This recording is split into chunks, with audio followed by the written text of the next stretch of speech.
family? How is everybody? Good to see you all. That's true, though. There are still two plots left. Well, let me get this sticker off of here. All right. Okay.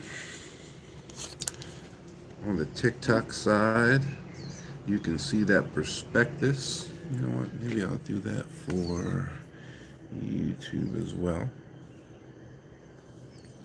I don't know how good it's going to look on YouTube, though. Sorry, Facebook, can't do it for you. Hmm.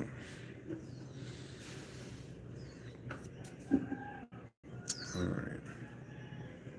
Maybe I can block the camera and you can see the... All right, looks like that kind of works. All right.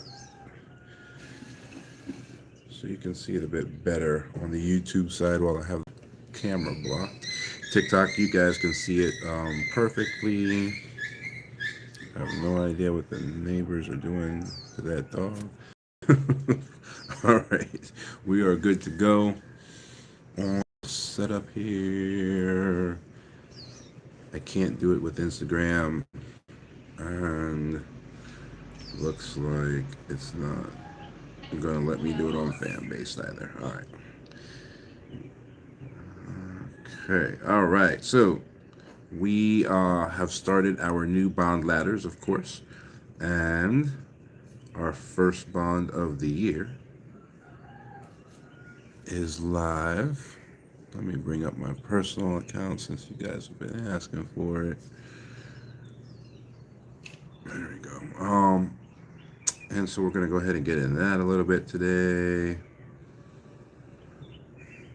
Our end of year special has two plots left, which include bond ladders, and there are only two of those.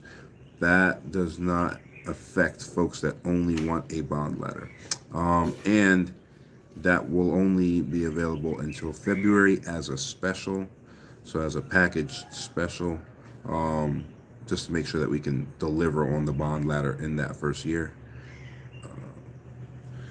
So the worst case scenario with the bonds is that it takes 7 months to finish the ladder. Best case scenario is that it takes like 3.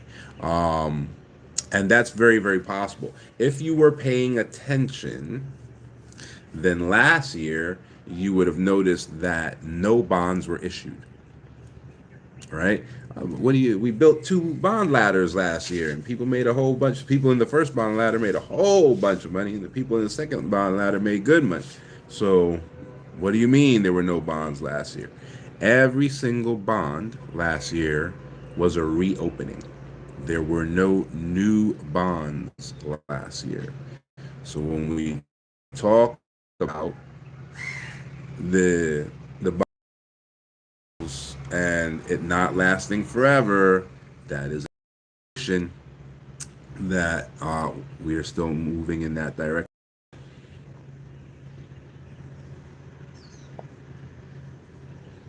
Last year, every single bond was a reopening.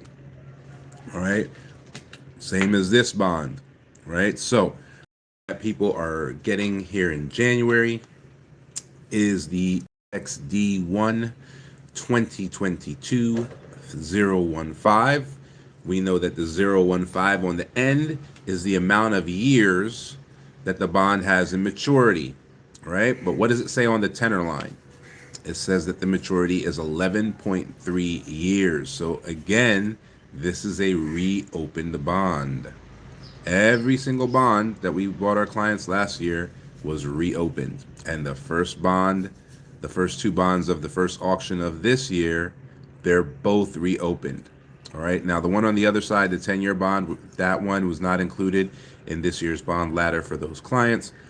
Because it's under the target of 10 years. Yes, it's a 10-year maturity, but it's reopened, right? So what does it say? It says 8.6 years to, no, not even. It's a half a year to maturity. Yeah, so we weren't interested in that at all. But the 11-year one fits our criteria, right? It's more than 10 years of passive income. This is an FXD bond. So we're not too worried about amortization. Remember, the amortization concern is huge in tax exempt bonds, which are the infrastructure bonds, right? So any IB bonds, right? Infrastructure bonds, those are the ones that will have that amortization. Okay, and so the amortization will kick you out of the bond before maturity because they're so good. Most of them are extraordinarily good. And that's why our price sets, start at that minimum, because that is the minimum amount of money that you have to have in the infrastructure bond to not get kicked out at the first amortization. Okay, so that's why those are set up the way they are set up. All right. Plus, you need a certain minimum amount to be able to live off the bond. So the folks that are relocating here and then retiring and never working again and living off of passive income for the rest of their life, they are using that same schedule with the amortization protection to make sure that they have at least 50,000 a month to live off of. Okay. All right. All right. All right. Okay, so just doing a little bit of mental math on that other one. Is that a misprint? No, it's not a misprint because it'll mature in August. Yeah, all right, half a month. That's interesting. All right, 10% for half a month. Very, very interesting indeed. All right, even that 15% doesn't make a whole lot of sense on that. That's why you want like your professionals backing you up, because what a lot of folks that are do it yourself will end up doing is they'll just buy every single bond that comes out. Because I mean, it says 15%, so if all you're looking at is the ROI, oh, 15%, that's 50% more than the S&P 500. Mm-hmm. For 6 months, not even a full year, right? So you got to pay attention. But on the one that we are grabbing for our clients, we have 11 years left on that. And let's see.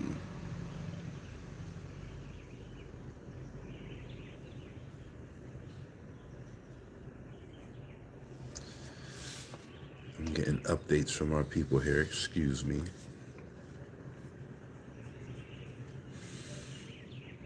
Ooh, okay. There's a tax update. Maybe we'll talk about that later. Anyway, they're going to have above our target, which is 10 years minimum. So they're going to have 11 years at 13.942%, coming in passively. Now there's a 10% withholding tax because it's not an infrastructure bond, so it's not an IFB. So they'll have that 10% withholding tax taken off the top. And then trying to see if we have the payouts for these guys. Boom, boom, boom, boom, boom. No, I don't have the payouts sitting in front of me. I want to say it's a January August payout, but it doesn't particularly matter because it's the first one of the year. So we don't have to be too careful about that for the first one. We start getting strategic when the second one comes up to make sure it's not the same 2 months.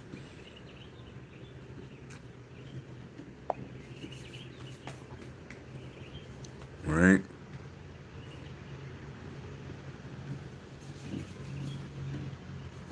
Actually, I think it's April, November. This one's April, November, I believe. All right, so this is the first one. If you have a bond ladder with us that started, like if you onboarded in the first special, most of you guys are actually done. So if you onboarded when we announced the end of year special the day after Thanksgiving, and you got your approvals and all of that, what would it be, the week before Christmas or 2 weeks before Christmas, then you are fully set up at this point and you have a central bank account and your trust is ready to rock. We just sent our courier to pick up all those trust deeds. They have to be picked up in person in Nairobi. So all of those folks who jumped on the end of year special immediately, you guys are already processed, ready to rock, ready to go. So you guys are getting this bond. Any of our folks who are already on board and asked for another bond ladder for this year, you're getting this bond as well. And any of our strictly bond ladder folks, you are also getting this bond. All right. So if you have a business and you wanted to use the bond as a cash flow waterfall for your runway, this is your first bond of the year. If you're relocating here and want to live off of the interest of the bond and you got the end of year special, this is the first bond of yours as well. However, of course, you're not going to be here for another 9 months until your house is built, most of you. But this is your first bond as well. If you are generational wealth client and you are adding bonds to your generational wealth trust to help with the compounding of the trust, this is your first bond of the year as well. Okay, so it's the FXD1 2022. That's when it originally came out. 15-year bond. It's been 5 years, or it's been 4 years. So there's 11 years left. A little less than 4 years, a little more than 11. All right. So we're over our 10% ROI. We're over that. So we're over matching the S&P 500 on the ROI. We are over our 10 years. So we are over that. And so the yield will be greater than 50,000. So this hits all of our criteria for our clients.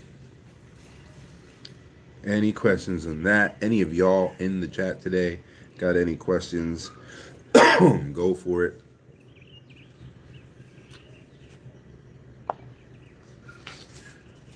If not, then we will continue on out.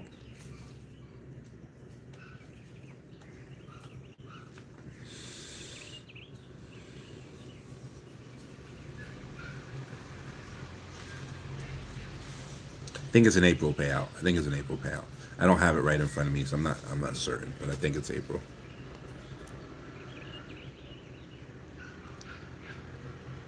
Thanks for liking the live on the TikTok side. Thanks for that. I see a couple shares have gone out. Thanks for sharing the live as well. I appreciate that.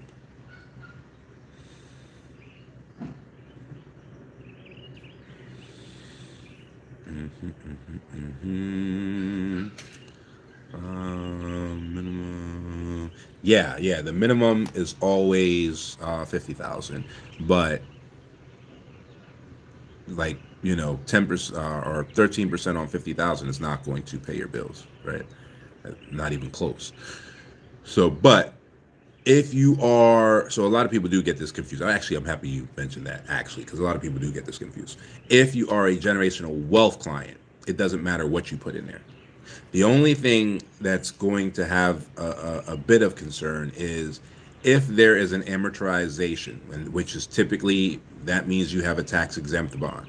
So if you have an IFB bond and there's an amortization and you're under $1 million, then you're going to get kicked out of the bond early.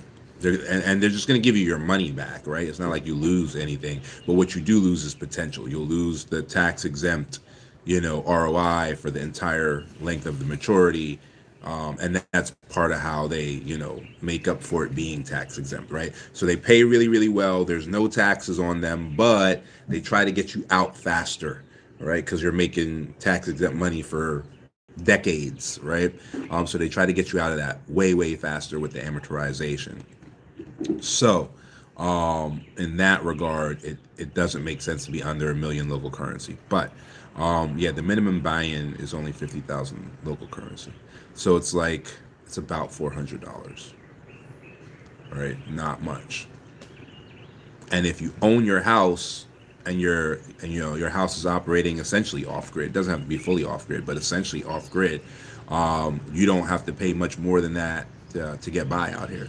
So if you own the house your cost of living, at least out here by the beach where we're at, not in Nairobi, right? But out here by the beach where we're at, your cost of living is like, the same $500 ish a month once you have everything settled. All right, so it does quite well. Bigger families, excuse me, bigger families just add more. They just add more bonds, right? So you can control what your monthly base is, but bigger families just add more.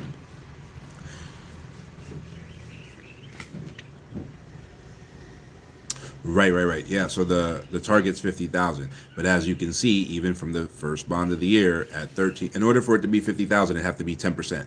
That have to be what the ROI is. So it's 10% ROI, right? 10 years, right? Those are the targets. 10 years, 10% ROI. That would be the 50,000. That's why you keep hearing the 50,000 a month thing, because that's our lowest target. This is not 10%. So it's obviously over 50,000. This is closer. You're going to get closer to 60,000 in your pocket on this one, right? So we won't buy it if it's under 50,000, but we haven't seen one that's actually 50,000 in quite a while. There was none last year that were that low. Hopefully there'll be none this year that's that low either, but we'll see.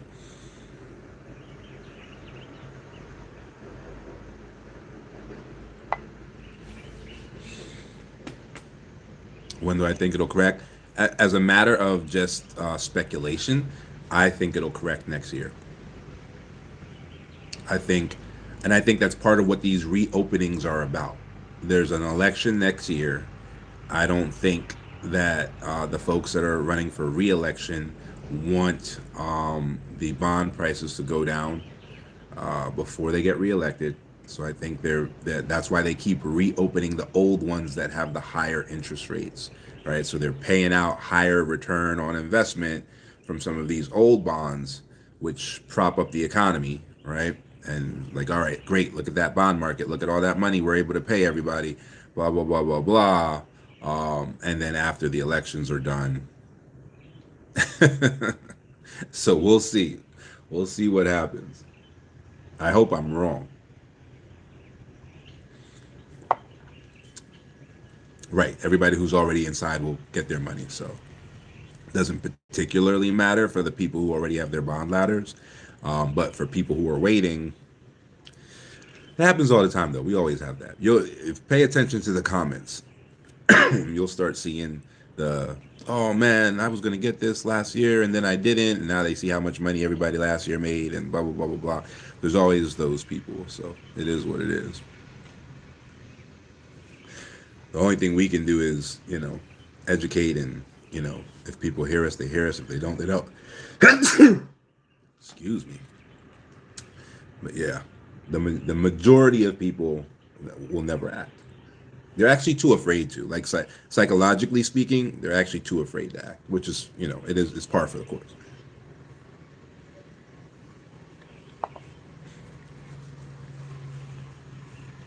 Yeah, they're part of the entire ecosystem. We need them. Like we need the people who are too afraid to invest. You know what I mean? If everything's an investment and no one's doing the work, then what? You know what I mean? So it's all one big happy ecosystem. People get in where they fit in.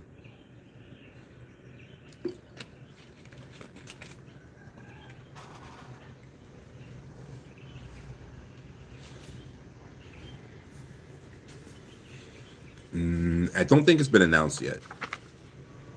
I'd be very surprised if it has, but let me take a look.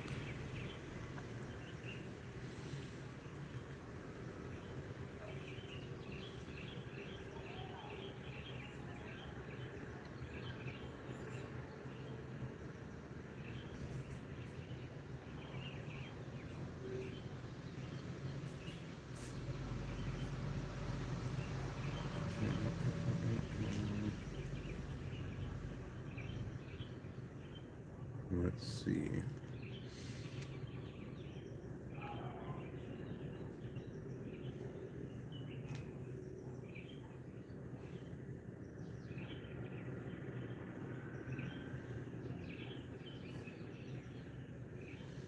Hmm.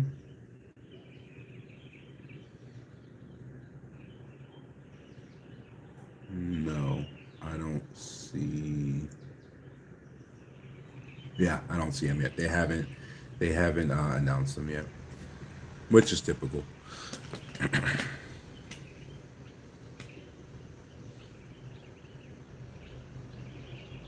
Yeah, no, they don't announce them because then you would pick and choose essentially. They need all of them to do well.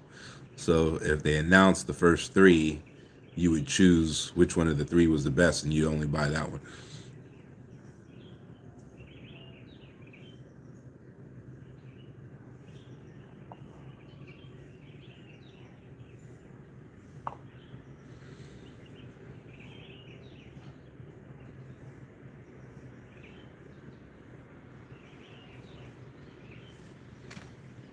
All right, so we're all good on that.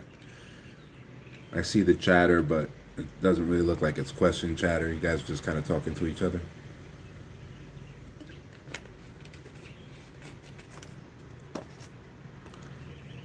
All right, cool. So I will unveil the camera over here on the YouTube side in the way of the document. On the TikTok side, you guys are good. All right.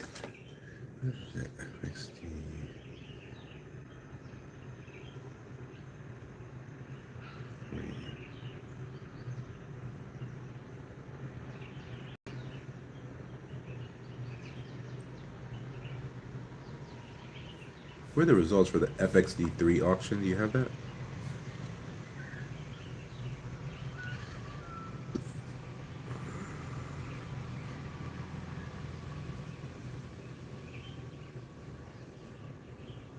Here, I'm seeing if I can pull it up now.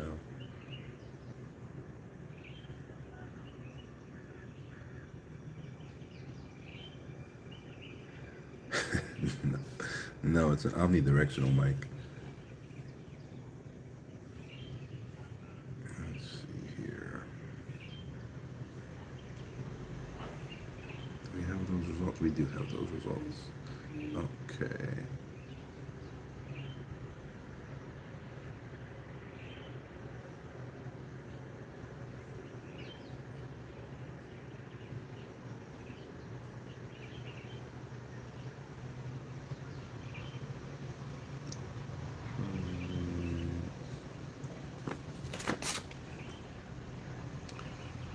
Okay. Awesome. All right. So yeah, you guys who came in on the end of year special, you weren't onboarded soon enough to take advantage of the previous bond, but you guys who are already in your last bond of the year was awesome. You got 21 years. Beautiful, beautiful thing. Um, let's see. Good, good, good, good, good. You got about 14%.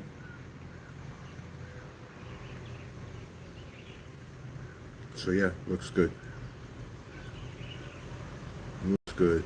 There were 82 million in local currency in bids for that one. So you guys came in pretty good. You did all right. And your bond reports are going to come out in the middle of Q1 here. So right around April, you'll get your final bond report with all of your bonds.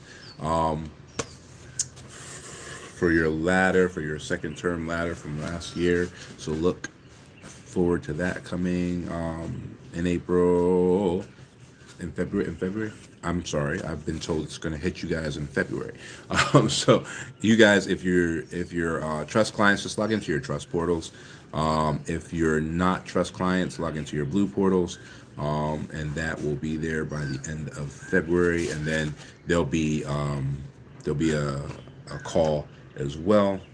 The call is in April. Okay, there'll be a call in April as well, and then we can get into that and go over everything we need to go over for the year. All right.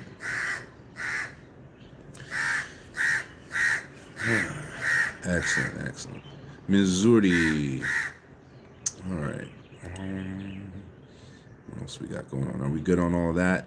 All you guys good on all of the bond stuff? Last bond of the year for last year, first bond of the year for this year. We go all good on all of that?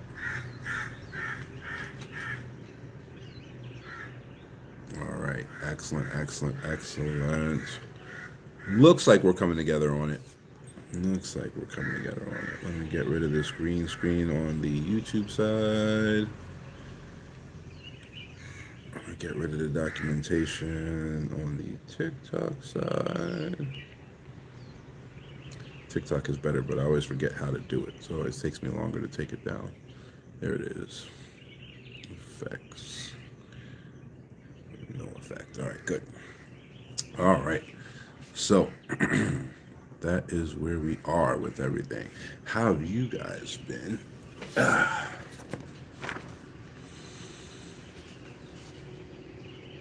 Yeah, good, good, good, good, good.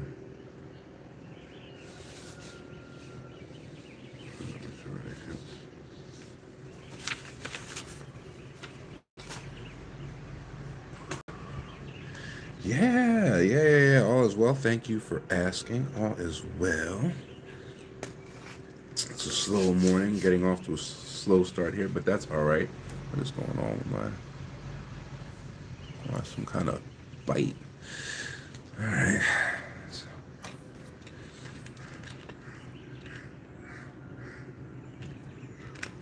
Yes. You guys should have just gotten a notice. You guys should be waking up to a notice. Well, it's nighttime in the East Coast where most of you guys are.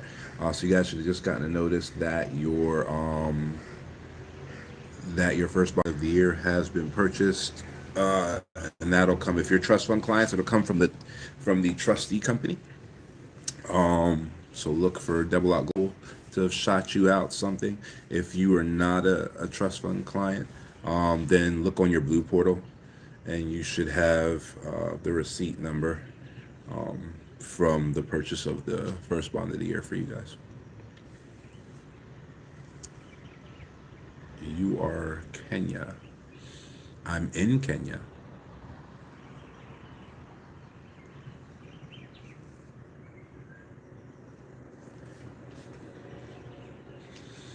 Yes.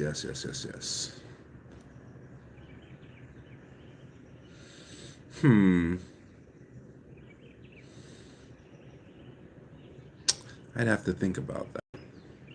I don't know. We've never had anybody try to do that. I don't think it's necessary per se. But if you own your bond ladder, can you put it in your trust? You can definitely make the trust benefit from it for sure. So there are things that are transferable, things that are non-transferable, but beneficial, and things that are non-transferable and non-beneficial, right? So things that are transferable typically have a certificate, like a title deed, or a logbook, or something like that, where you can change the name on it and say, okay, the title to this land, I don't want it to say, Joe Schmo anymore. Now I want it to say Joe Schmo Trust, right? So those are titleable things, right? Now and then there are other things that are not titleable, but they're beneficial, right? So, for example, a life insurance policy, right? You could have a life insurance policy set up, and then you make the beneficiary of the life insurance policy the trust, right? So you didn't actually change who owned the trust. I'm sorry, or who owned the policy. You just made the life insurance the beneficiary of the trust, right? Sometimes bank accounts work the same way.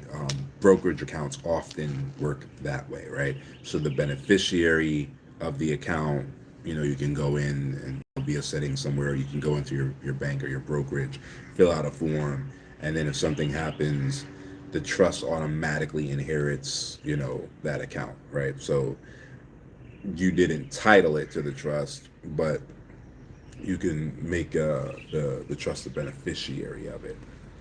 And then there are things, most of them are real things, that don't have a title or a beneficiary, right? And it's a matter of like ordering, and there's a bunch of terminology and all that we use to get those things done. But things like I don't know, like jewelry, right? Art, stuff of that nature, furniture, things of that nature that don't have a title deed per se, but they're also not an account that you can make someone the beneficiary thereof, right? So in those situations, there are essentially contractual agreements that are set up to allow those things to move into the trust. So you could definitely have your bond account pay out into the trust's account without necessarily trying to title the bonds to the trust, because it would almost be like a secondary market sale, right? Because like you can sell your bonds in the secondary market before their maturity, but then you lose on it, and it's like a taxable event because you sold, you know what I mean? So I don't know how smart it would necessarily be to do that, but just get into your blue and ask, for the tax professional to get back with you and see what they think about it.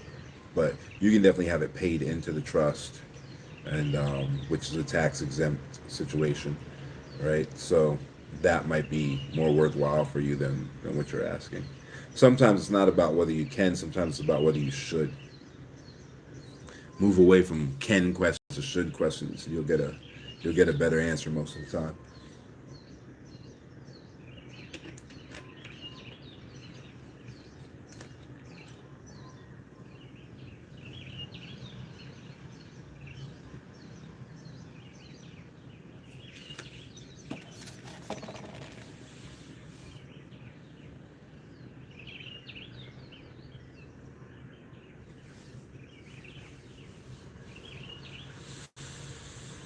Yeah, yeah, no, we're just getting started.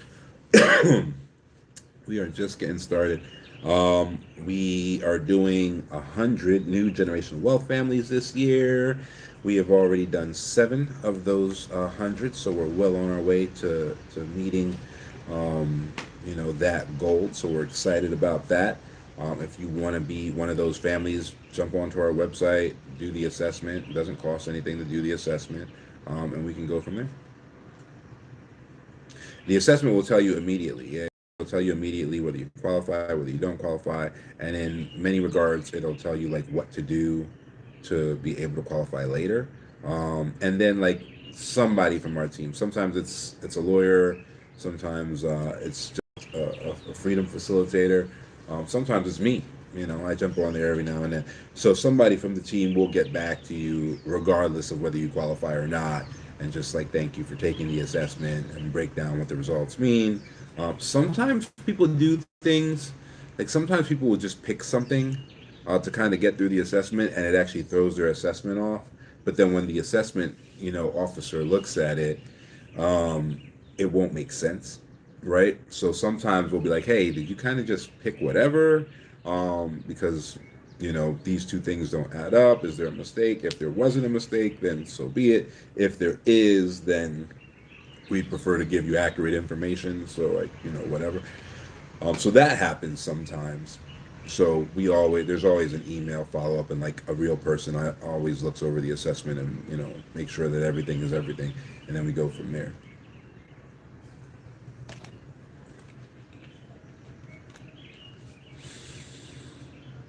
No, no, discovery calls are gone. It's unfortunate, but the bad apples ruin it for the bunch. But the discovery calls are gone.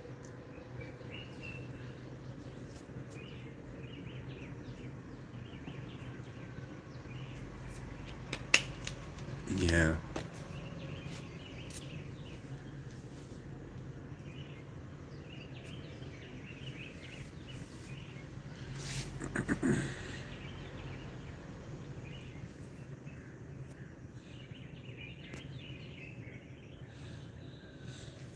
Yeah, the discovery calls are gone, unfortunately.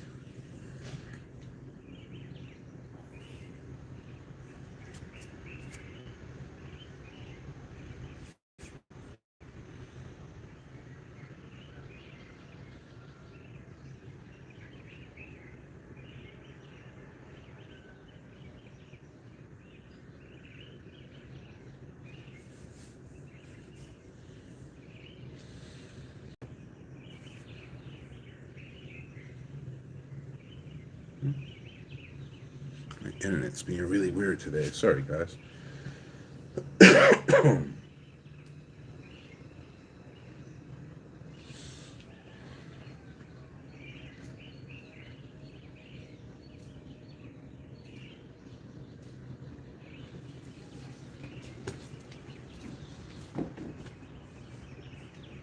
not sure I'm live. Am I don't know why my internet's acting up like that. Oh, okay. It's back. Guess we had a Wi-Fi issue there. Yeah, no, the reason why the discovery calls are gone is because 90% of the people who set up discovery calls no showed, right? And so if you ever did a discovery call in the past, you know that you get an email update, you get a text message update, multiple of them, reminding you of the time that you picked, right, to have the discovery call, so on and so forth. And unfortunately, the bad apples have spoiled it for the bunch.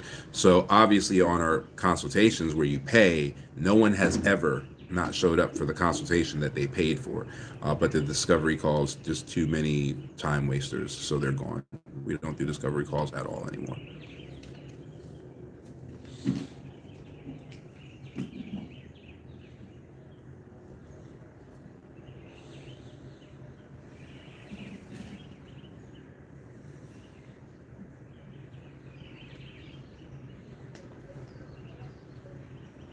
Yeah, the assessment's good enough though. The discovery call was just that. It was designed to determine whether or not we even wanted to work together, right? And so part of that is a qualification of the prospect, and then the other part of that, sometimes are some personality quirks. You know what I mean? Like we tend not to work with anybody who is like focused on neo-colonialism or any kind of nonsense like that. So there's still that, but that was the whole purpose of it. So you didn't get solutions in a discovery call or anything like that. Like we don't work for free in a discovery call. So it just ended up being a net loss because it was just a waste of time essentially.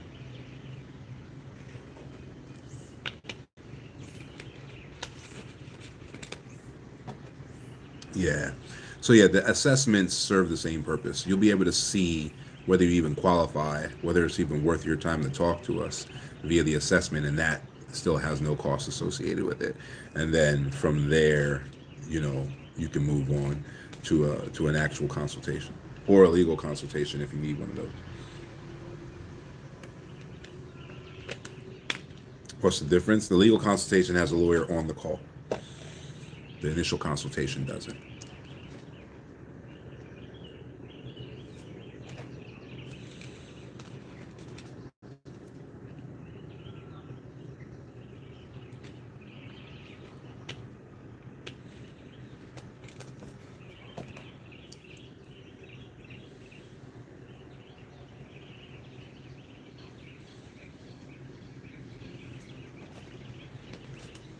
It depends. Depends on which client side you're on. Yeah, totally depends. Because our generational wealth clients aren't necessarily related to our relocation clients, right? So it depends on what side of the company you're on.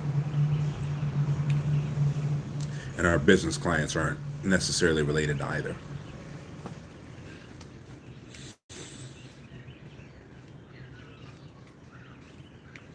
Yeah, the majority of our business clients never actually come here, or at least not as part of the process. You know what I mean? They might visit from time to time or whatever, but the vast majority of our business clients open up their businesses here, operate those businesses as legitimate businesses. So they hire a manager to manage the business. They do that.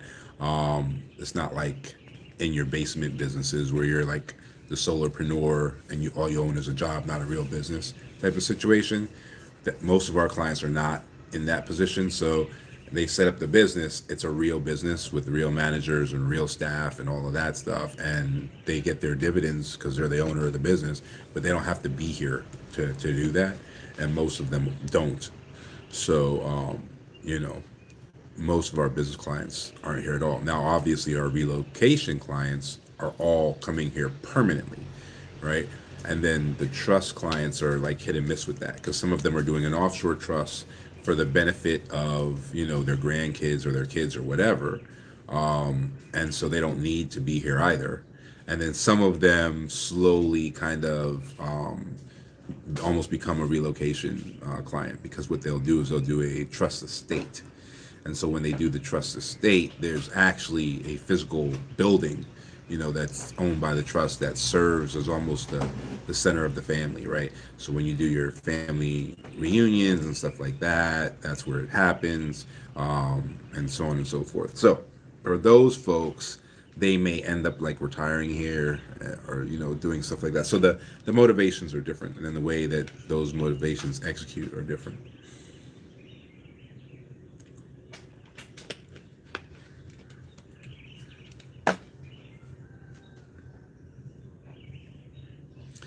Yeah, those are primarily our three types of clients. There are different types within that. Like not all of our trust fund clients are generational wealth. Some of them are asset protection. So their trust funds are in different places because they're focused on different things. Um, so there's that.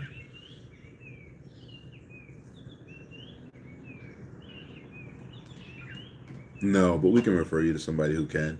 We don't really take on clients that are looking to live in apartments. We're Diaspora Freedom Initiative, so we're looking for people who want freedom from bills, freedom from debt, freedom from, all of the things that bog you down. So we don't typically bring people over here and then put them in a position where they're paying rent for the rest of their life. We typically deal with folks that are going to build a house with us, or even folks that are going to buy a house, and then set that up so that they don't have any property taxes, they don't have any bills, or the only bill they have is an electric bill. And so all those things are eliminated in the process. That's typically what we do.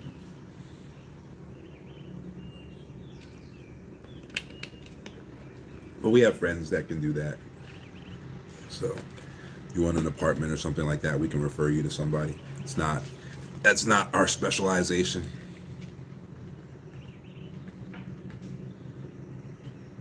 Oh, hey, Matt. Yeah. No, he's in an apartment until his house is finished being built. That's part of his package. He's not paying for that apartment. That's part of his package that he paid for his immigration, his house being built, his bond ladder. Like he has a full package. So yes, he's in an apartment, but he's not paying for the apartment.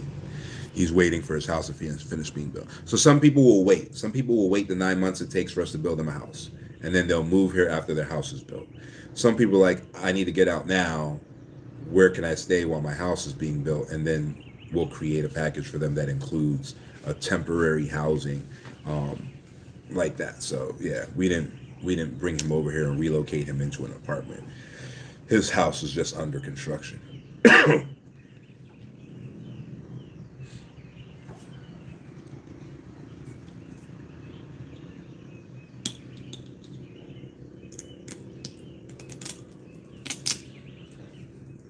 Yeah. You won't necessarily get the same quality though in the apartment while you're waiting for the house to be under construction, which quite frankly, um, is a bit of a good thing from a perspective position, right? Because sometimes, like, our clients will come here, they'll get the house is fabulous, it's everything they want it to be, and then that's their baseline, which is not actually the baseline out here. So it's actually sometimes better when they do what he did, because now he's in the place, where, if there's no sun, there's no hot water. You know what I mean? Because it's a solar hot water heater. And that doesn't mean that there's just no hot water at night. That means that on a cloudy day, there's no hot water, right? Versus like our clients, they have hot water from day one, because we also use solar water heaters, but we install a full-on electric backup, right? So when there's no sun, it just works like a regular water heater, right? When there is sun, it uses way less electricity, right?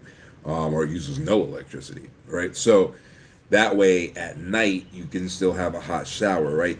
So there's certain things that our clients have a better perspective on, the ones that actually do come out and like stay in the even in like a hotel or whatever, but stay for the 9 months while we're building their place, and then transfer to the place, and then they get it like how much uh, how much more superior the place we built is than the place that they were renting or whatever. And obviously, we rent really nice places for them. So it gives a better perspective versus you move right into the place that we built for you and don't actually realize, how vastly superior your place is to like your neighbor's place. They'll notice though. They'll start talking to you. Every client reports a similar thing with that. If there are neighbors nearby, they start noticing that when their power goes out, your power doesn't. They'll start noticing that their stuff is rusting faster than your stuff. Like, how is it that your windows aren't rusting, or like, how is it that your roof isn't rusting, or whatever the case may be. So they'll notice that there's a craftsmanship difference because we build to U.S. standard.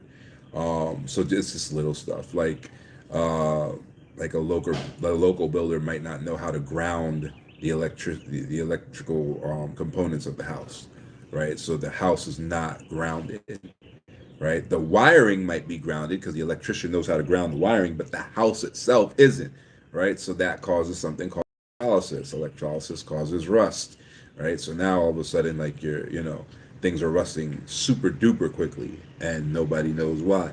But you'll see that. You'll see like our house is here, your neighbor is there, their stuff is rusting, your stuff isn't. They'll ask. Eventually, they'll make friends with you and they'll ask like, what is that made out of? Why isn't it rusting? Da, da, da, da. So there's a almost a perception benefit to those folks who do move right away and add the apartment to their package, and then just like wait on the ground for their place to be built.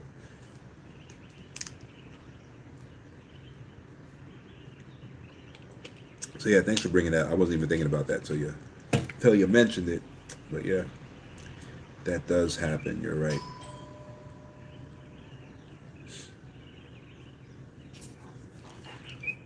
Animals, we got to get them a pet passport.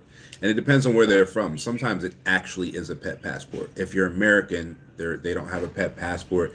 There's a bunch of documents that when you put those documents together, they're referred to from time to time as a pet passport.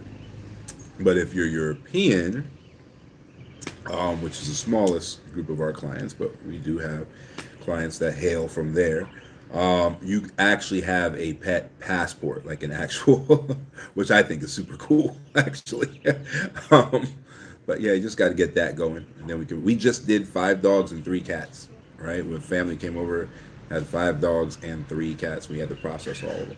So yeah, you can bring them. What can't you bring? I don't know. I don't know. I don't have like a list of, we brought horses, we brought dogs, we brought cats, we brought ponies, we brought donkeys, lizards. What else? I can't. Oh, birds.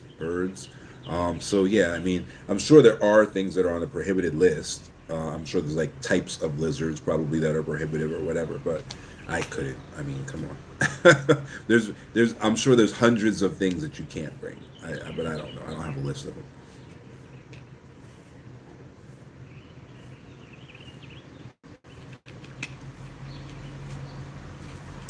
Where am I from? I'm from the Philadelphia area.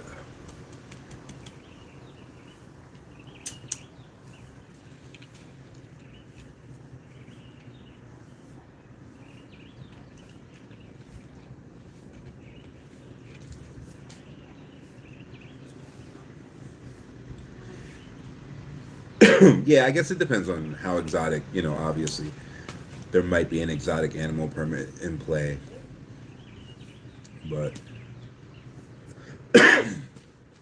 biggest thing is like shots and all of that. Just making sure that like their shots are up to date, and they'll also need to be able to be microchipped.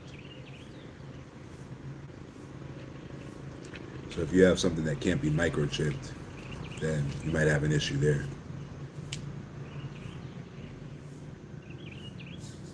That's a good example. Yeah, yeah. Like I don't even know how you would do that. I don't know if anybody does that because I don't know how you would like transport something in an aquarium. But yeah, fish might be a no go. I don't know. No one's ever asked to do that.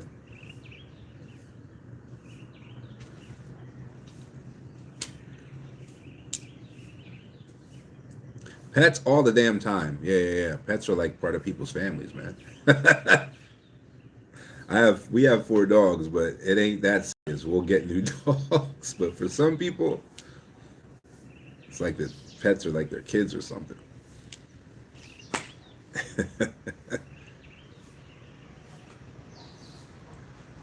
Two Rottweilers, a black lab, and a cane corso.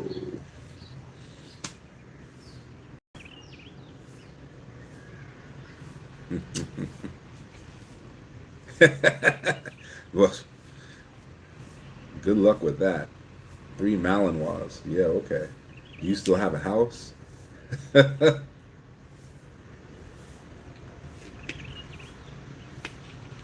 if a dog could have ADHD, it'd be a Malinois.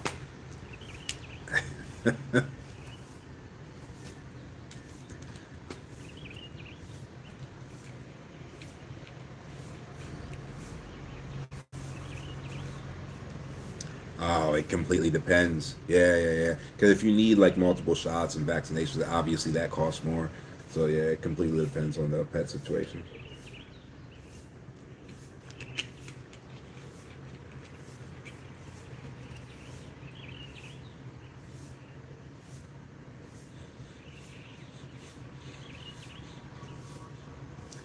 Like 12 years.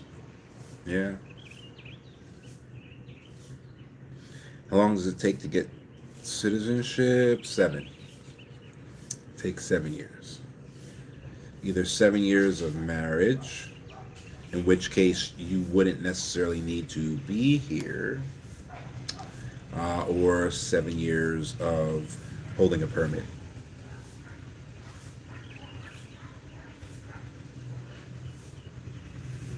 Explain not having to be here. Yeah, if you're married to a Kenyan citizen, even if they have dual citizenship, right? So like if you're married to someone who's also like an American citizen, but they're still a Kenyan citizen in America, and you've been married for 7 years, you can have citizenship immediately.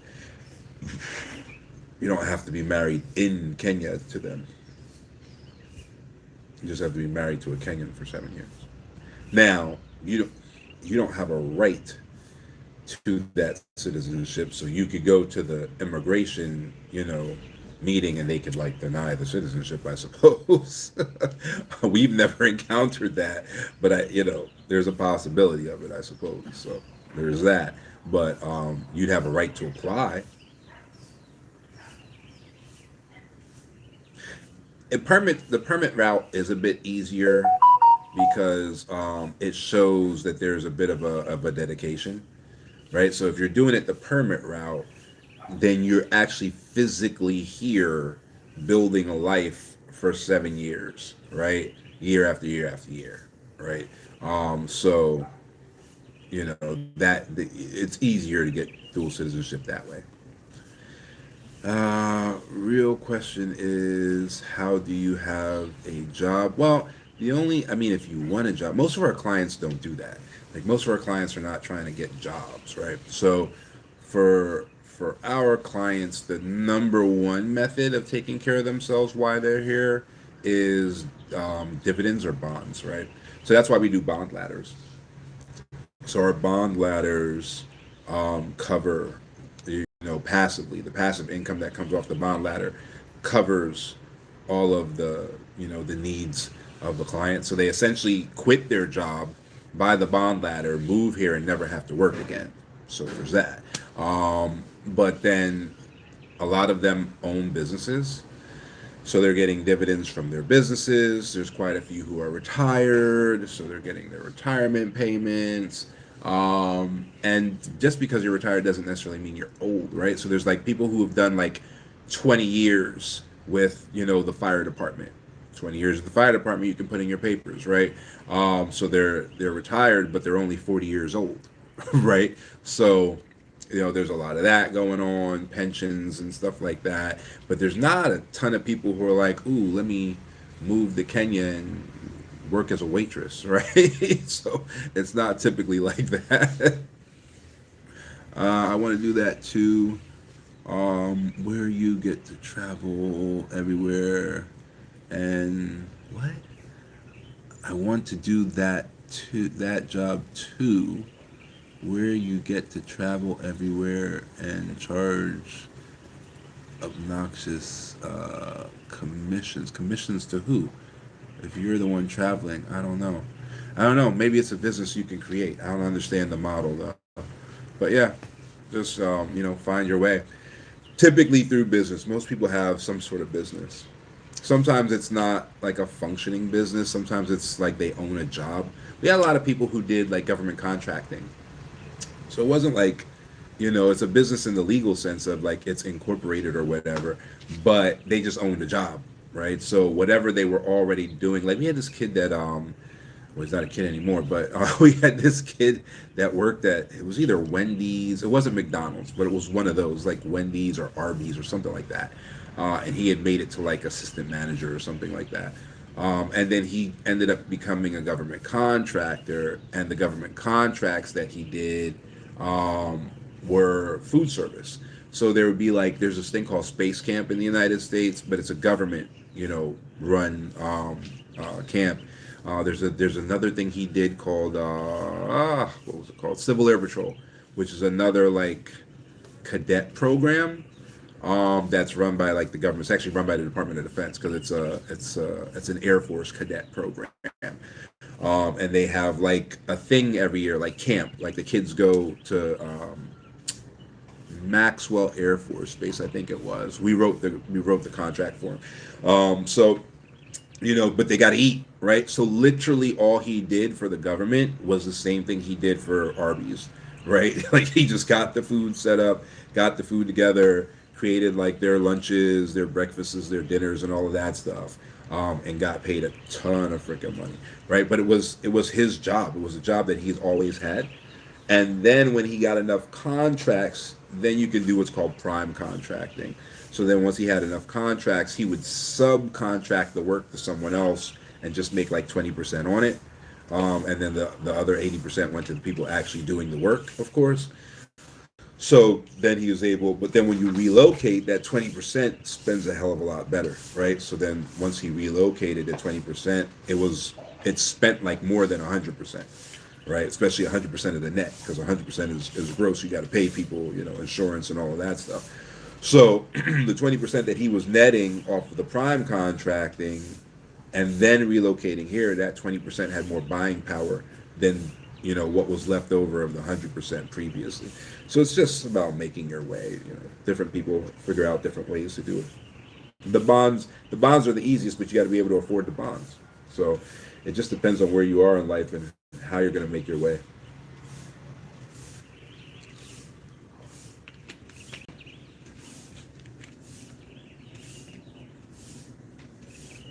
Yeah, yeah. Nobody has to like understand your methodology. Like the guy said something. I don't understand what he's talking about, but that doesn't mean he can't make money with it. He can make money with it.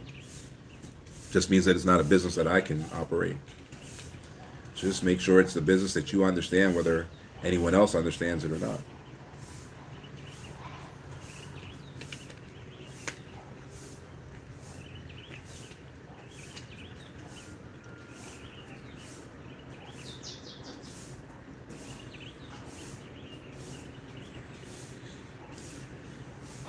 Can you get? Yeah, I mean, you can. Yeah, you can. You'd be on a different path. You wouldn't be on the. I guess this kind of started by the person asking about citizenship. So you'd be on a different path. You wouldn't be on a path to citizenship, but you can. You can get a job. You can get hired before you get here.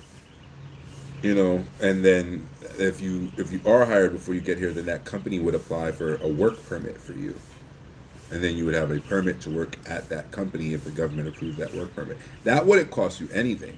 So as far as like cost to arrive here, that's probably the cheapest way to do it. Um, if not to you, Like it's expensive to the company, but to the person that's coming, it doesn't cost you anything, right? The other permit that sometimes allows for that is like your NGO style permits, right? So that's what like that's how like the missionaries come here. Like the church applies for them, and then they get this permit to come do volunteer work or come be a missionary for a certain amount of time and then they go back. Again, that wouldn't lead to dual citizenship, right? So if you'd be on a different path, but yeah, you could do that.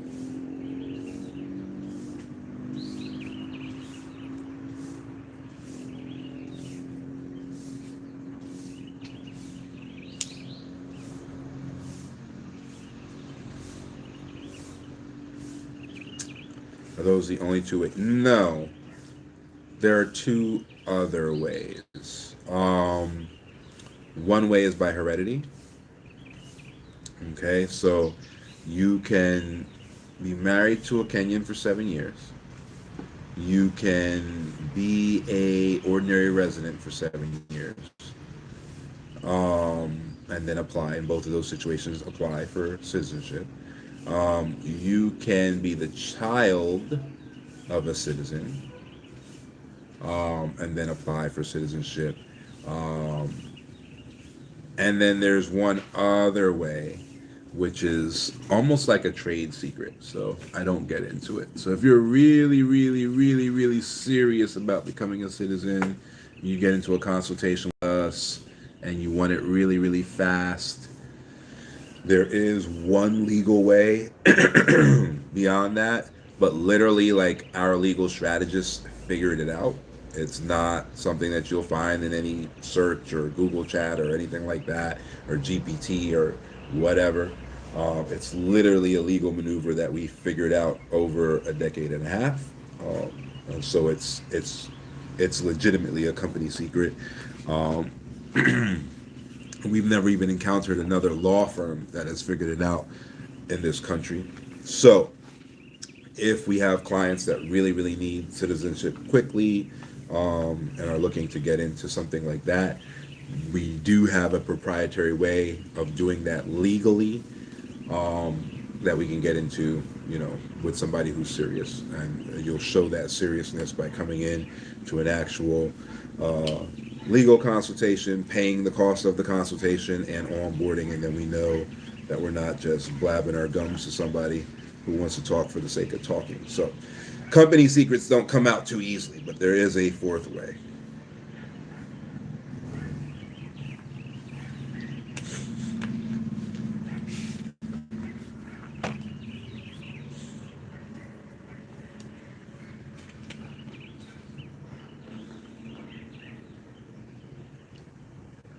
Right. So marriage, Class K permit, both of those require 7 years. Okay. But the marriage doesn't require 7 years in Kenya. Okay. You can get married anywhere, and you've been married to a Kenyan citizen for 7 years, you can apply. Class K, 7 years, you can apply.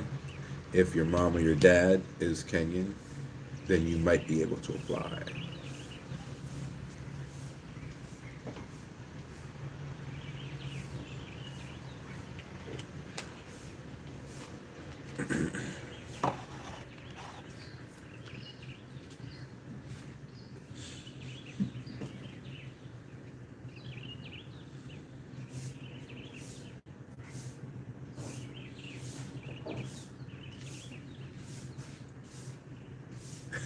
and the secret way, yes, that we only talk to qualified applicants about. That's correct.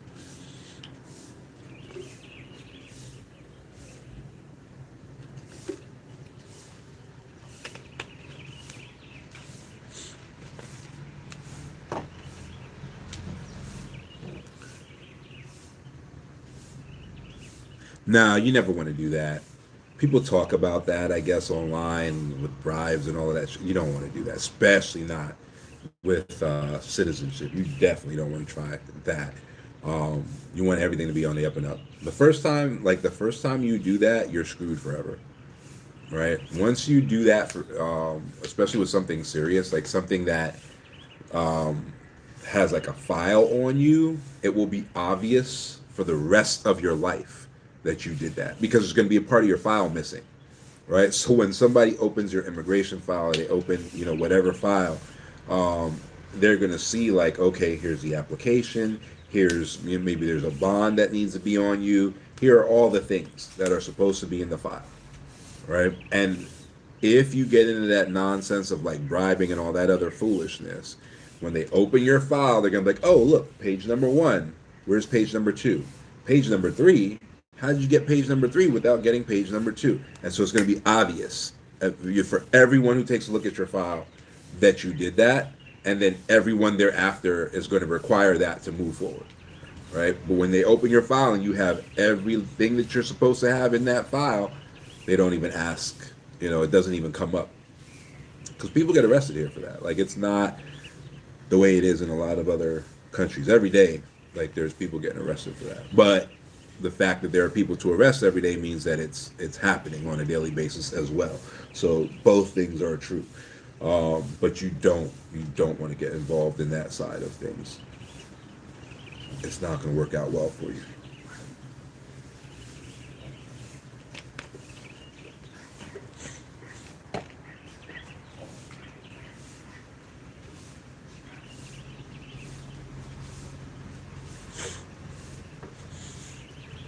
Yes, yeah. We have a partner that does medical tourism all day, every day.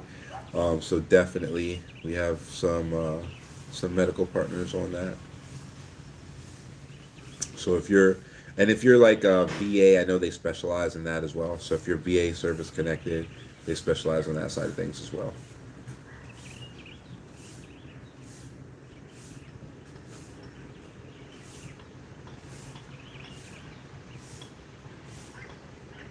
Oh yeah. I'm thoroughly happy with medical. There are private hospitals and public hospitals. I've never been to a public hospital, but I'm thoroughly happy with the state of medical here.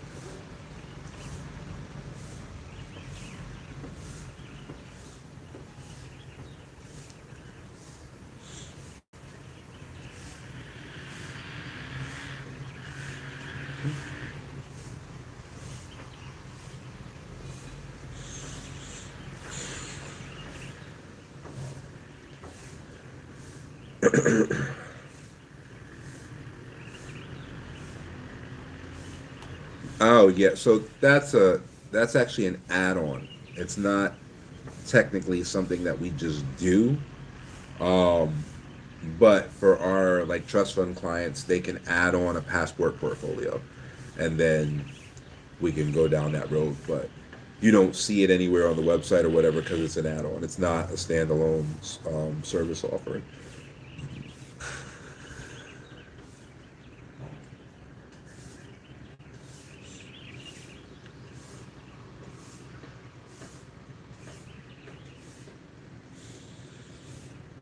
It just wouldn't make sense. Some passports take 10 years. So how should I charge you for that? I just charge you an amount of money every year while nothing is happening, while we're waiting for the 10 years to be able to process the paperwork. How do I make sure that you don't do anything that violates the requirements of that passport that it takes 10 years to get? How should I charge you for that if I'm going to do that as a standalone? Starting to see why it doesn't make any sense. I mean, if you want to pay me $50,000 a year to do nothing until the 10th year, I'll take it, I guess. But it doesn't make sense. It's an upgrade. Because if I'm managing, your trust fund every year, now it makes sense. Now we can do a very small, upgrade, and I can send you a report every year, lets you know what to do and what not to do, and then in year 10, our legal team can start filing for that passport. See, now it makes all the sense in the world for it to be an upgrade, but it doesn't make any sense at all, especially from your position. I mean, we could just take the money, but it doesn't make any sense from your position for us to sell that to you as a standalone.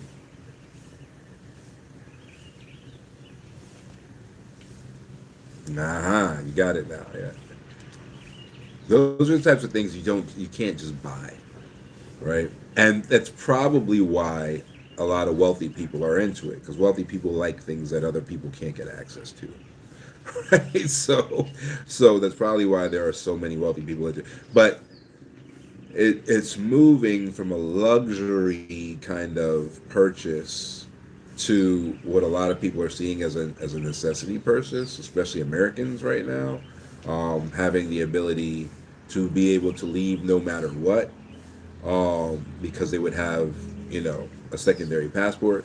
So if for some crazy reason, the borders are locked down, foreigners are always still allowed to leave typically, right? So um, when when you have a passport portfolio, if for some reason it's like, okay, the borders are locked, similar to things that happened during like World War I, World War II, and all of that type of stuff, the folks that have another passport can still always leave.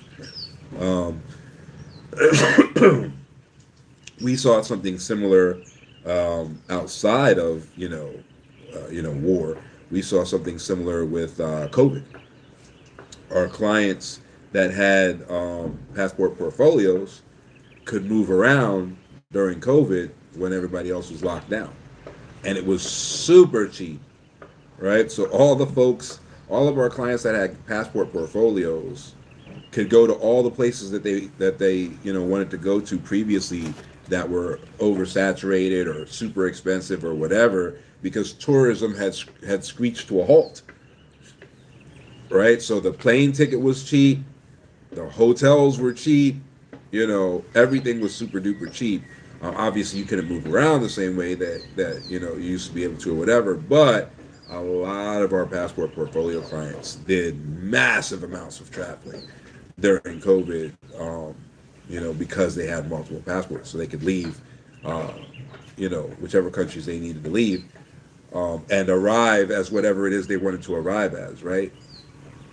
So you can leave the United States as an American and arrive in France, as a British citizen, and now you're an EU citizen, at that, and then, well, at the time, and arrive in France that way. So, like, there's definitely some ancillary benefits to it, but the major benefit is access to capital markets. That's typically the primary benefit.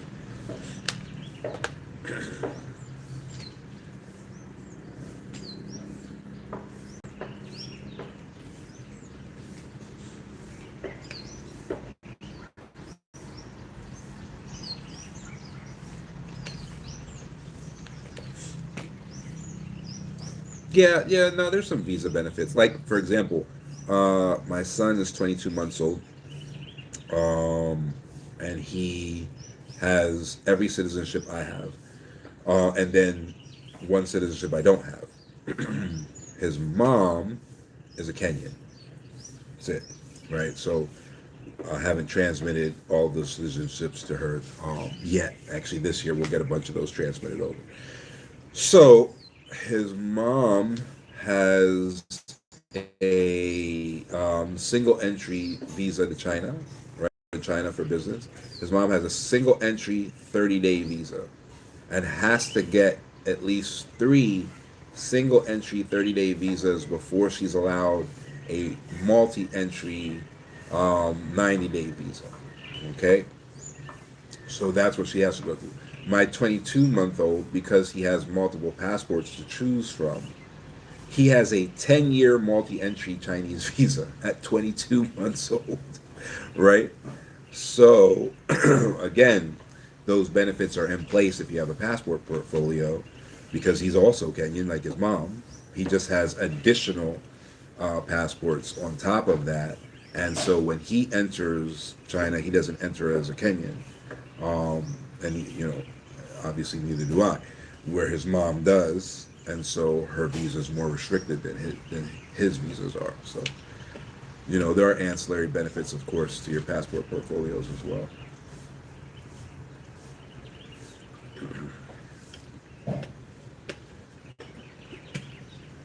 His passport isn't even a 10-year passport. His visa is longer than the expiration date in the passport. because he has a juvenile passport, so it's like a 7-year passport. So yeah, and he's multi-entry 60-day, not multi-entry 30-day. So literally, me and him can stay in China longer than his mom is legally allowed in China, right? Just on one entry. Then we can go to Hong Kong if we want and come back to China because we have multiple entries. If she goes to Hong Kong with us, she's done. She has to go home because she has single entry, right? So the amount of passports you have matter. Now, because we're married, like I can transmit my passports, to her. So we're in the process of that happening. But you know, the point is, it's way easier when transmitting is harder than inheriting. So it's way easier for your kids to inherit the passports on your passport portfolio than it is for you to transmit your passport to a wife. Some countries will allow it relatively quickly, others will not, like the US. It's like 7 years. If you did a fiance visa and got married in the US, it's a little bit different. But if you're already married, it's like 7 years to get them, to transmit your stuff to them. So it just depends on the country. But if you have a kid, my son had a U.S. passport faster than his Kenyan passport. He was born in Kenya. So, if you have a kid, it's way easier for them to inherit your passports than it is for you to transmit your passports like a spouse.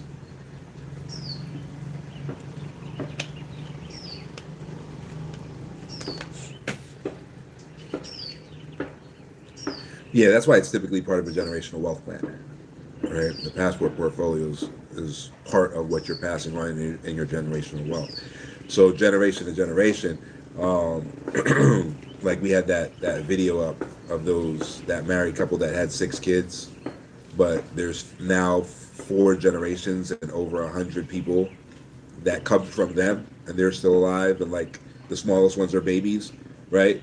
So if they passed on 4 passports to the 6 kids, and then the 6 kids kept the legacy going, so they got maybe 1 or 2 more passports. So now they got 8, and then they had that next generation of kids, where now there's like 36 people in the family or whatever, and they all get 2 more passports. So now you're talking about 10, and now that last generation that comes in while they're still alive, now that last generation is coming into the world with 10 passports, right? And so, again, those passports should be strategic. Not every passport's worth getting. And they should grant you access to different capital markets, right? There are different capital markets that are extraordinarily stable, right? Like the EC Bank, right? The Eastern Caribbean Bank is incredibly stable, right? No matter what has happened in currency fluctuations, an EC dollar has been $2.50 against an American dollar for like the last 30 years, right? It's incredibly stable. So there are certain, capital markets that you want access to. There are certain capital markets you couldn't care less about. And there are certain incentives offered by countries that you want access to. And again, other countries couldn't care less about, right? They're not an incentive at all, right? So it's definitely a strategic thing. It's not like you need all 192 passports on the planet. You just need the strategic ones that give you the benefits.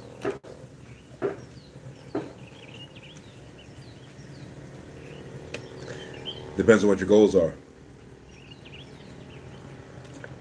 There are some benefits out there that don't matter to me, right? Because of the things that I do and like where I make my money, but they might matter to you if you're in that industry, or you need access to that thing. There are certain countries that grant you access to, certain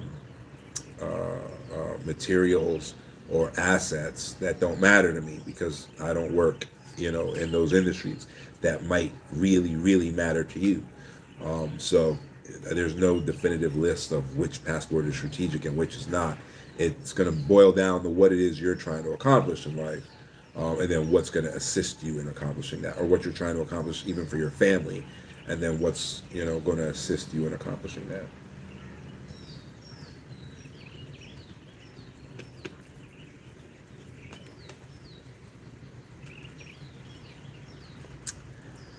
That's actually not as hard as you might think it to be, but it doesn't replace a passport portfolio. Diplomatic immunity doesn't really replace a passport portfolio, and it's typically segmented. Like it's typically you only have the immunity in the place where you're stationed, but ambassadorships are bought. So if you have enough money, you can definitely become a tier 3 or tier 2 ambassador. Tier 1, a little bit different, right? If you're the ambassador to the UK or something, you probably didn't buy that. But if you're the U.S. ambassador to the Philippines, you purchased that. That was a result of a campaign donation, and probably not a campaign donation, right? Probably took quite a bit, but yeah, ambassadorships are largely purchased.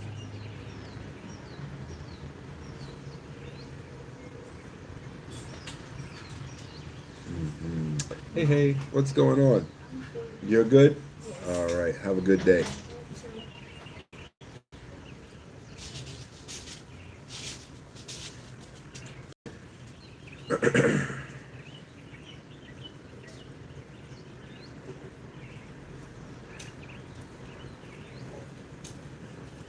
Yeah, yeah, look into it. Yeah, a lot of people don't know that. Well, you know what? A lot of people don't know how our government works. So I guess it makes sense that a lot of people don't know that you can buy an ambassadorship, but you can.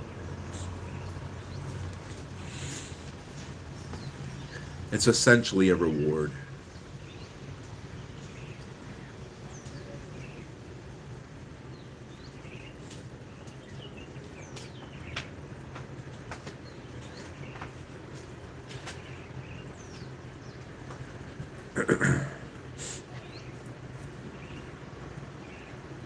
Yeah. Ah, that's milk of the social media manager.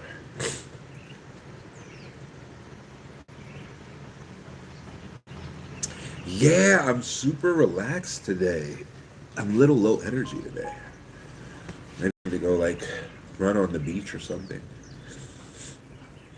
I think I'm so used to like the sun that when it's a cloudy day like today, it has an emotional impact on me.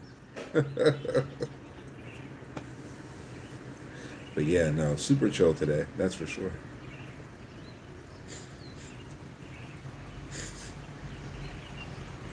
Hey, Tariq, what's going on, man?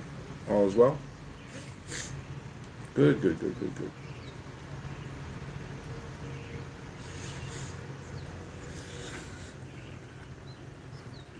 Oh yeah, so I typically don't talk about stuff like that on my business pages. Yeah, but we are trying to build a school, not our school that we had talked about in the past. We're still looking to do that. We're building out the curriculum now, but that's not what we're talking about. There's a school where the kids are like going through it, like they don't have desks. Part of the school is like a dirt floor, which is bad because like certain bugs can like burrow up into like the kids' feet and stuff like that. So you don't want like chiggers or like stuff like that being on a dirt floor and all that. So yeah, it does suck. You must have gone to my personal page though to see that. I don't like mix business and charity. So yeah, we are trying to. I guess eventually we might just build them a school, but we got to go through the title deed and seeing who owns the land and getting the right approvals, and so that's a situation in and of itself. But for now, where the makeshift schoolhouse is, we'll try to get them new blackboards, get them desks, put a concrete slab down on the part that's the empty like open floor. And currently the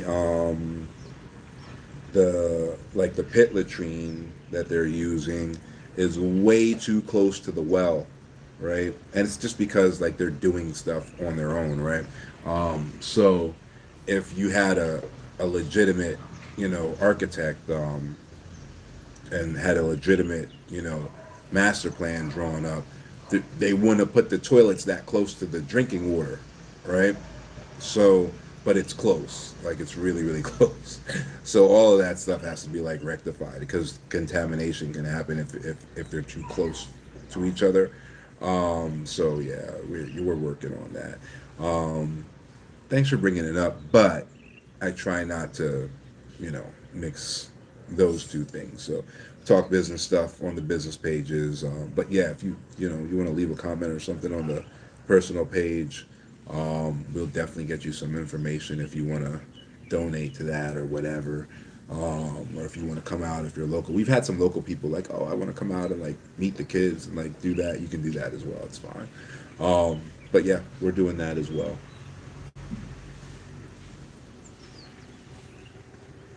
Our school, yeah. So we're going to more than likely build probably a boarding school, um, and we're developing a an Afrocentric curriculum base. So when you go to an international school, the curriculum there's typically multiple curriculums, um, like at least two, and they'll have like British curriculum and American curriculum, right?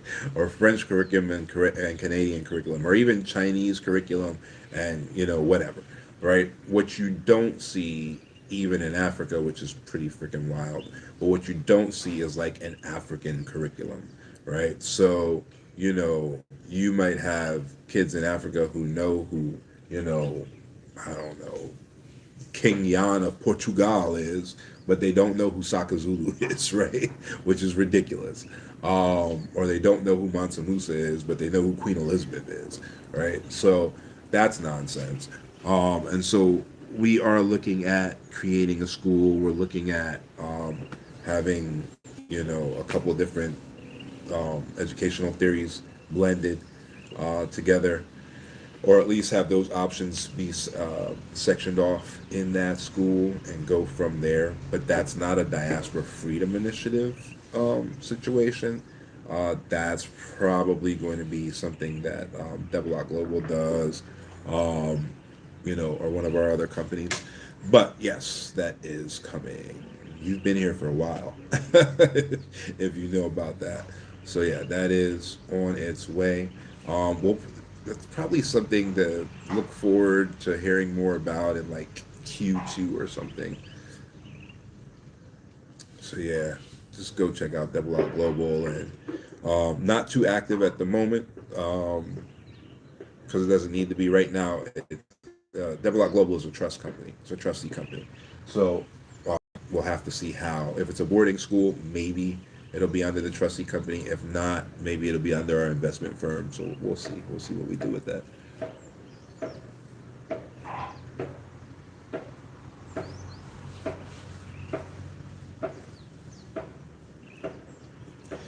Yeah, yeah. Well, you try not to overextend.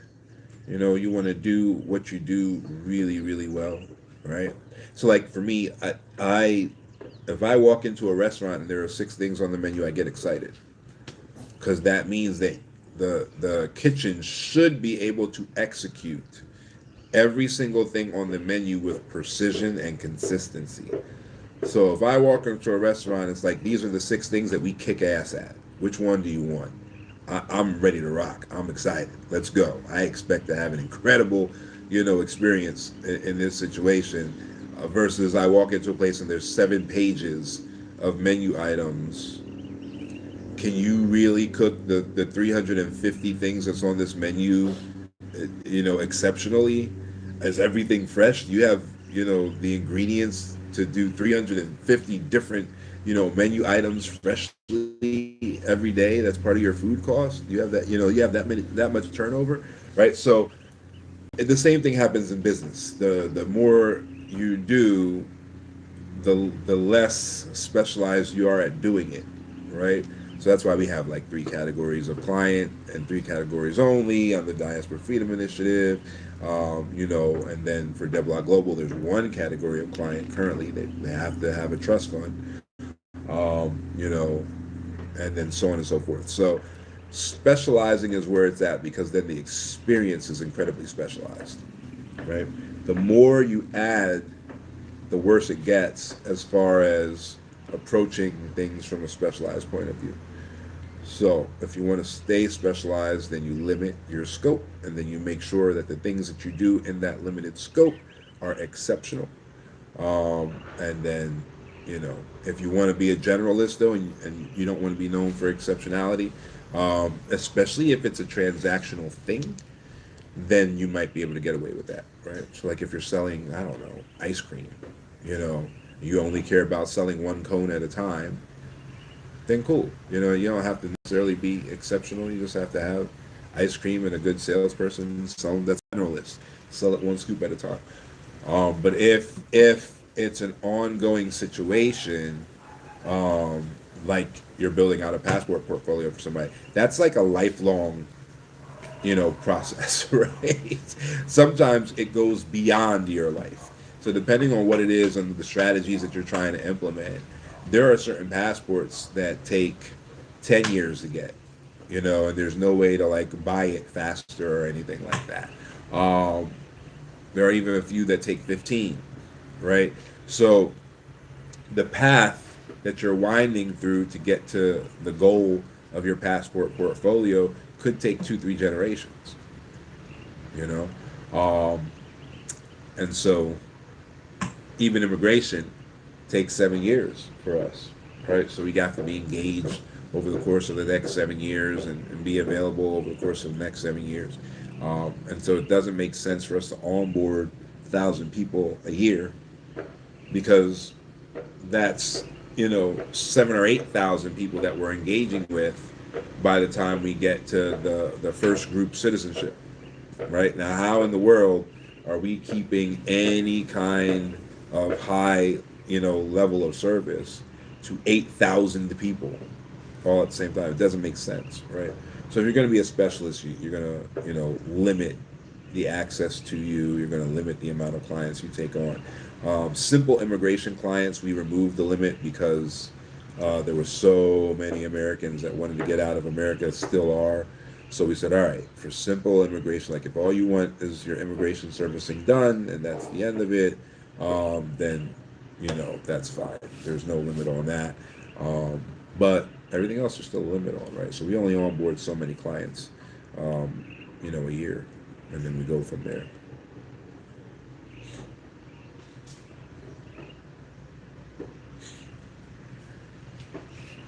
You're correct. And not everything is about money, so that doesn't matter to us. But you are correct. Yes. That is not the most efficient way to make money. Yep.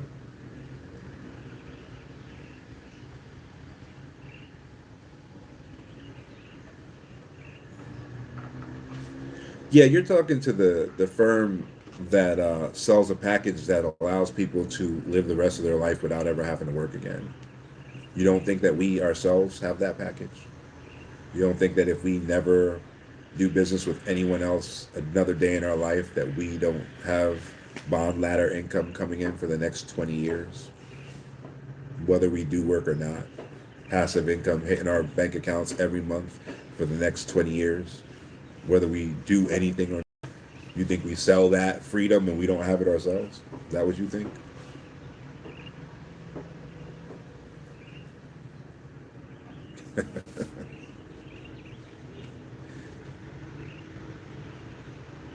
It's a different world when you don't have to worry about money, my friend. But by all means, I mean, chase your paycheck, man. Ain't nothing wrong with that. Do you? But yeah, doesn't matter to us.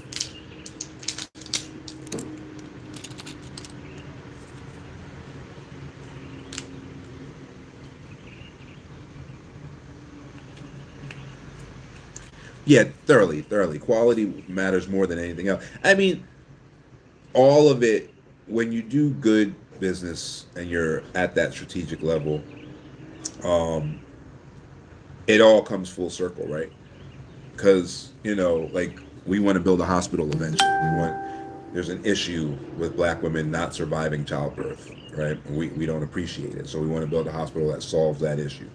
All right, where do you think the investors are going to come from to build that hospital? Do you think if I set you up into a position where we've relocated you, we set you up with a bond ladder, you get to see that the bond ladder is literally paying for all your stuff. You don't even have to work anymore, right? And we done set you up the same way we're set up, where money is no longer an issue. And now we need investors to build this hospital. You think you might invest? right? So when we do big things and we need investors, you think all these people that we set up to be free from having to work, and we set up to be free, you know, in such a way that they're getting money every single month deposited into your bank accounts for decades. You think those people might invest with us? Think maybe those people trust us a little bit if we've set up their life that way, right? So it's not all, even just about like you're just doing, good service and good business. Sometimes, it actually opens up and unlocks future potential, right? And so that's what it is. If you're a millionaire, you've made a ton of people either millionaires as well or thousandaires. Period. It's the only way it works. If you're a billionaire, you've made a ton of millionaires. It's the only way it works. All right, it can't work in a vacuum. So those positions are tokens of how much value you've pumped into other people. Right? If you made other people a ton of money, it comes back full circle.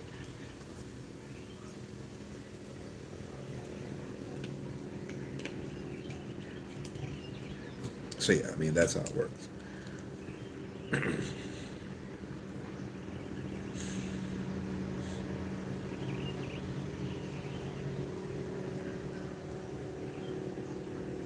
I literally just explained that. Like literally the last thing I said.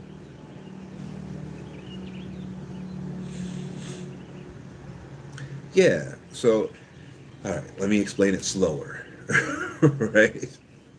So, for you guys on the other live stream. So the question was, if you have your passive income coming in and money coming in, then why continue, doing business, and why continue working? I just explained essentially the law of attraction. I just explained how it works. So yes, passive income all day, don't need clients, everything is great, fine. But unless you make other people more money and you benefit other people and you're of service to other people, you are not going to become a millionaire. It's not unless you inherit it. But as far as you earning it, you are not going to earn millionairehood without helping other people. Right? You have to do it. You have to be of service to other people. You have to make those other people, value, whether that value is money or whether it's, product or whatever. But you have to grant value to other people to get to that level. If you're trying, if you're looking at, billionaire level, you have to make multiple millionaires. There's not a single billionaire on this planet whose activity has not produced multiple millionaires and then even some other billionaires. Right? If you're not of service to other people and you're not producing value for other people, you can't hit those marks outside of inheritance. Like if you're the one building it, you have to be of service to other people, period. Right? Now you can always settle for wherever you're at, which is fine, right? And you should be in a position to F you. You should be in a position of, even while you're building, if you get pushed too far, F you. I don't need this, right? You should be able to do that, if you need to. But if you're building a legacy and you want that legacy to outlast you, and you want that legacy to be able to take care of everybody, again, go to our page and see that video of that older married couple that has over 100 people in their family. There's 4 living generations. They're all alive at the same time, right?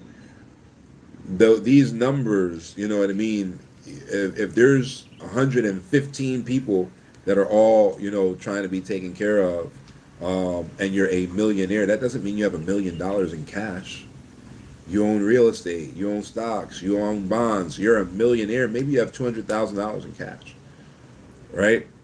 If you have $200,000, let's stay at the 100 people level. If your liquidity is $200,000 and your family is 100 members, how much money is that really? Right? And in the next generation, you're going to jump to, almost 1,000, right? You're going to be at like 400, 500, people with just the 2 or 3 kids that each of the 100 have, right? And then their spouses are in there, So the kids are just an additional 400 in the next generation, but then you got the spouses that pops it up to, maybe 600, right? So it grows quickly. These family dynasties, that people are building with their generational wealth, it grows quickly. And that's why, that generational wealth plan is in place, and and is of service, and are building these fortunes, which sound lofty to people who think individualistically. So if you're thinking like, oh, $1 billion just for me, well, yeah, okay, that's a whole different situation. But when you're talking about creating $1 billion machine for a family, right, over generations, it's not as lofty anymore, right? And it's not as impactful on the individual level anymore, but it is definitely impactful for the family. You get it now? Am I cutting through to you? And it's okay if you don't. It's okay. These things make sense at different seasons in your life. It's all right, right? File it somewhere. 10 years from now, it'll click. Oh, that's what that guy was talking about.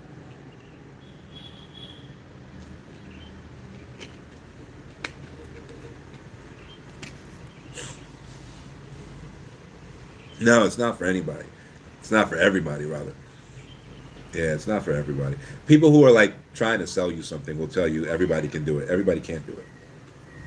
It's not for everybody. That, everybody doesn't even have the heart to do it. The level of selflessness it takes to build a generational wealth family, not everybody's cut out for that. Because most originators of the generational wealth family will die poor. Most of them will not benefit from the generational wealth plan at all. And the originator knows that. So you have to be willing to make sure that your family is okay by sacrificing yourself. Which is why, if you go look at the statistics, it's like 98% of all generational wealth founders are men. Because men are conditioned to sacrifice themselves for their families and their wives and their whatever. So it makes a lot more sense to a man for him to do all this work and die with nothing so that his wife and kids can have something.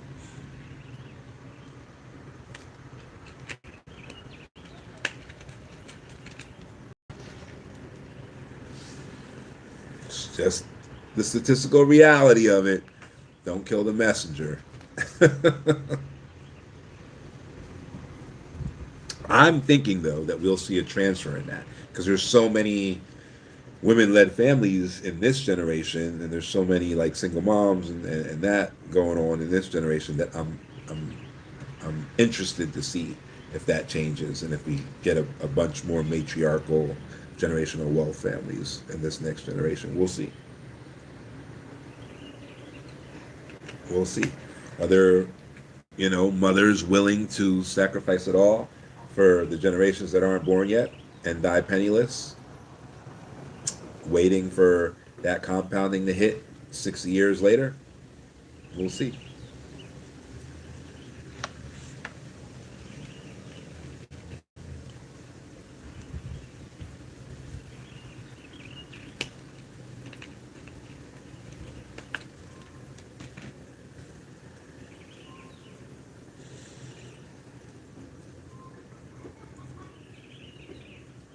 Yeah, yeah, yeah. No, I mean, there's so many factors. You're also talking about like 60 years ago, like the housewife and the single family, economy was still viable, right? So there was no need, for two incomes in the household and all of that. You know what I mean? So that's why I'm saying this generation has evolved to a point where I'm hoping to see something different, just from the standpoint of seeing what that does to the industry. Maybe you know what I mean. Um, but yeah, that's the way it is currently. It's an absurd percentage. It's enough to statistically say all.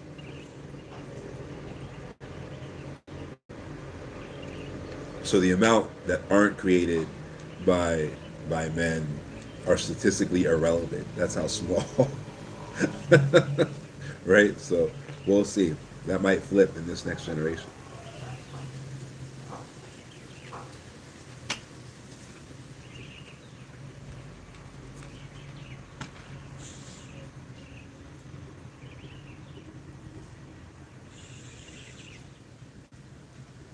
Yeah, totally, totally. Yeah, because as you go back, I mean, there's even points in time when, you know, only one gender could even own anything. So yeah.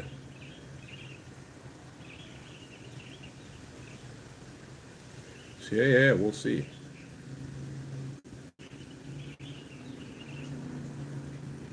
It'll be cool from the standpoint of like clauses, right? Clauses become standard through challenges.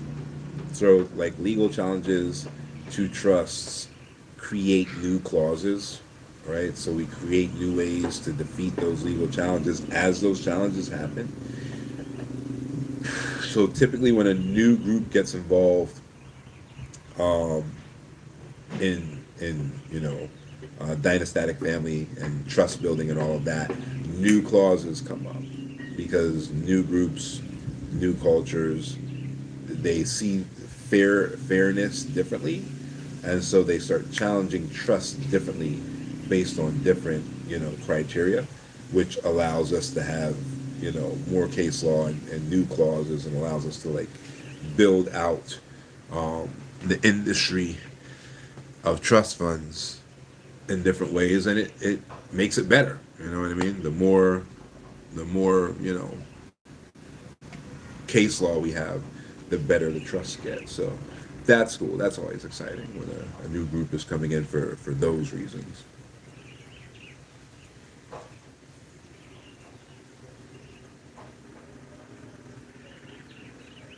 Yeah, yeah, totally, totally. All right. Anything else on any of that?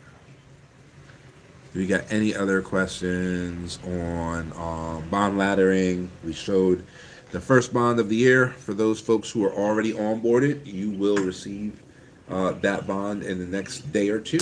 It'll be in your central bank account. Um, Last bond of last year for you guys with the trust funds and who already building your bond ladders. We went over that as well.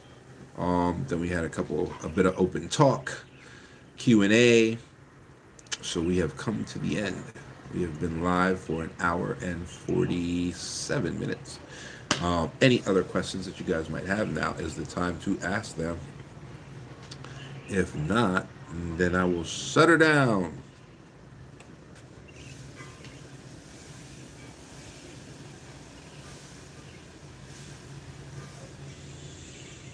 If you're typing a question right now, just hit enter, and then I'll give you the time to finish whatever it is that you were typing. If you're about to ask something or you're looking something up, press 1. That'll give you some time to get that question out. Other than that, I think we have come to the end of our show for today.